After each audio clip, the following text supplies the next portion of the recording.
I'm going to share with you guys how I get 3,400 new followers per month on Instagram.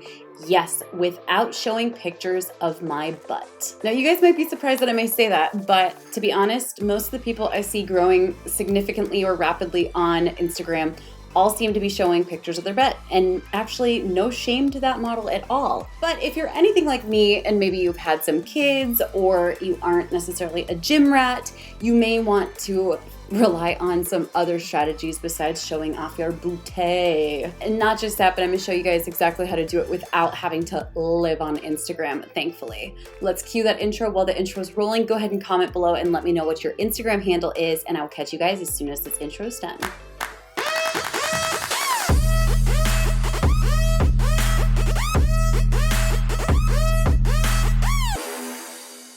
Hi guys, my name is Rachel Pedersen. I'm a social media strategist. I love Instagram. That is a newfound love. For a long time, I was very, very upset with Instagram. There are a bunch of videos that I've shared about that and my backstory with Instagram. But today I'm super happy because we are continually and continuously growing on Instagram. Here is the proof to show it.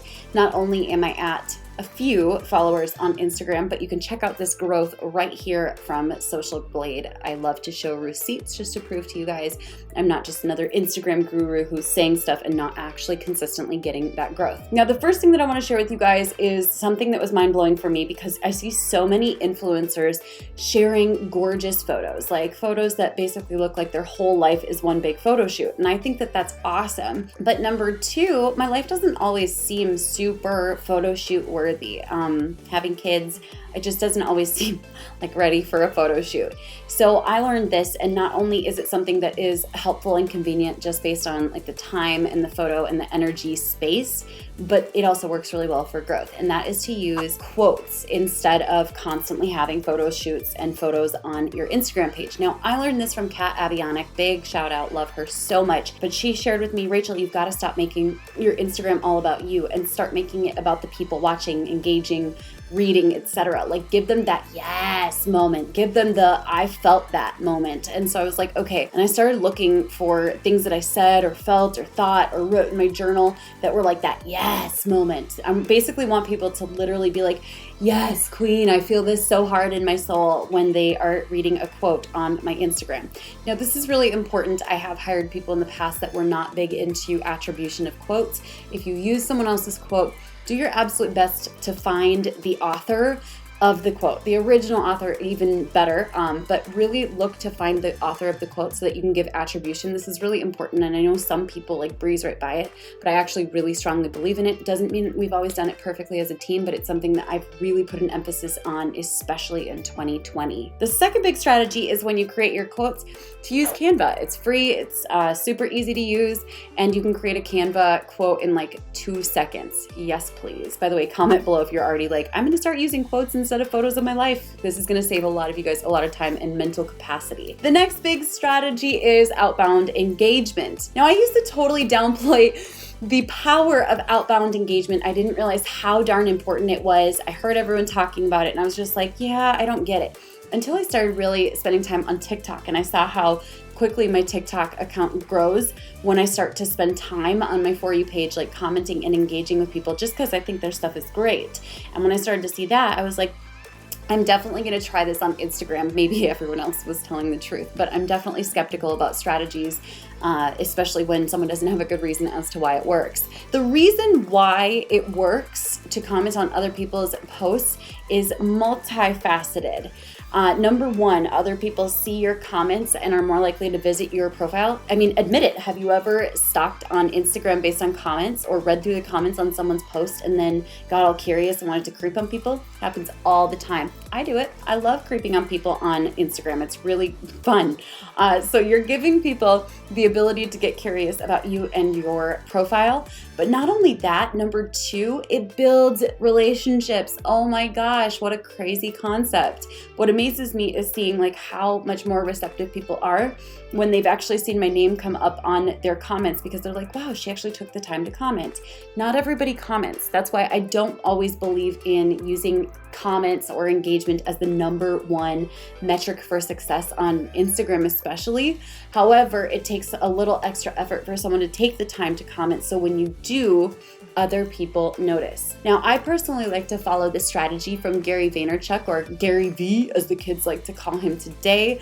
And that strategy is to pick 10 hashtags related to your industry, your niche. So pick 10 major hashtags. Then what you're gonna do is you're gonna choose the 9 top posts in each of those 10 hashtags and go ahead and leave your 2 cents. So 10 hashtags times 9 posts times 2 cents is $1.80. Gary Vaynerchuk's $1.80 strategy. Now, this may seem a little confusing, or you may be like, how in the world am I gonna keep track of this? How am I gonna take the time to search out all those hashtags and then remember where I'm at and all this?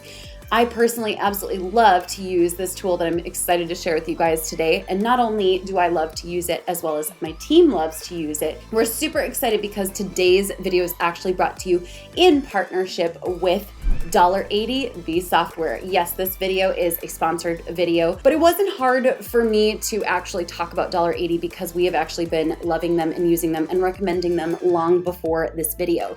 Now, $1.80 basically makes it so that they keep track of all of the comments that you've put on different posts, but not only that, they show you how many comments you've left in each of the 10 hashtags on each of the 9 top posts in each of the 10 hashtags. Can you guys see why it's difficult to track it? It's always been difficult for me to like keep track of where I'm at in my comment outbound engagement process, and that's always been frustrating for me.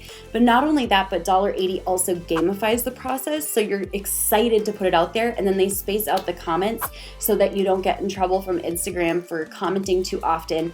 And not only that, but they just unlocked a new community feature, which is kind of like you can create communities on Instagram, almost like pods, but not really, because pods have kind of a bad rep. It's more like a community of people specifically excited about Instagram. So I'm obsessed with $1.80. I love them so much, and I'm so excited that I get to work directly with them on this video and share with you guys all of their goodness. It is actually one of my favorite software that I have found when it comes to all of social media management. So go check it out. You guys are gonna love it. And we put a link to it beneath this video in the comments below. The next big thing I recommend is niching down your hashtags. Niche down much more than you think you need to.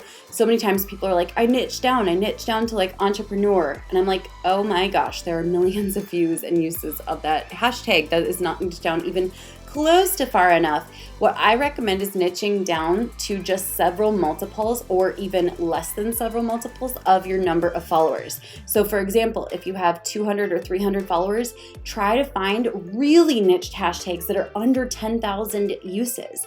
Yes, I know that that seems really weird, but the thing that's so powerful about that is to reach more people, sometimes you need to go really niched and reach 1 or 10 people.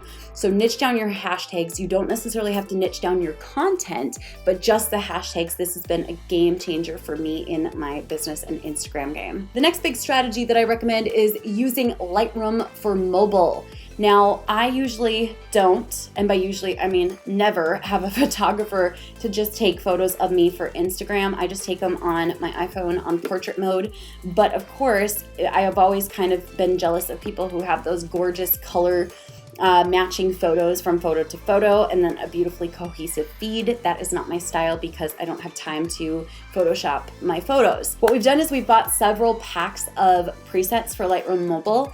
I like to buy them from either Creative Market or Light and Airy. There's a couple different presets I've really enjoyed. And then I basically just apply those presets to each of my photos to make them all beautiful, just like the ones you see on my Instagram. I'm gonna share just one more huge strategy, but I need to know from you guys, are you enjoying this video? Because if so, I'll create a part 2 because I have tons more strategies I'd love to share with you guys about Instagram. Let me know in the comments below if you're liking this, and be sure to give it a thumbs up. Oh, and if you like learning about marketing, social media, business, entrepreneurship, subscribe to my channel. I release videos every single week about all of those amazing topics. The next big strategy I have for you guys is to take better photos. And this one was like a slap across the face for me because I am not a photographer, and especially in this year of 2020, I don't feel like bringing people into my house necessarily. So I had to learn how to take better photos, and so I personally started using an iPhone's portrait mode. That for me created really nice photos. So for example, I'm going to take my photo right now so you guys can see how portrait mode makes everything look nicer. So even a selfie is more gorgeous. Ready? There we go. So you guys can actually see that result. Even without color editing that, it's a better photo. I love portrait because it allows you to really kind of blur out the background and give the effect as though there was a little more thought process behind your photos. No, I'm not saying that this replaces a photographer. No, I'm not saying an iPhone takes pictures as good as a photographer in any way. I'm just saying that it's a great way to fill in the gaps when you can't necessarily bring a photographer in, but learn how to start taking better photos yourself. I hope you guys have enjoyed this video. I will catch you in the next one, and be sure to, like I said, comment below and let me know if you want to learn more about Instagram. I'll catch you later, guys. I bet you are willing to, let's try that again. Now the second big thing is the why of why commenting on other people's posts. Wait, the why of why?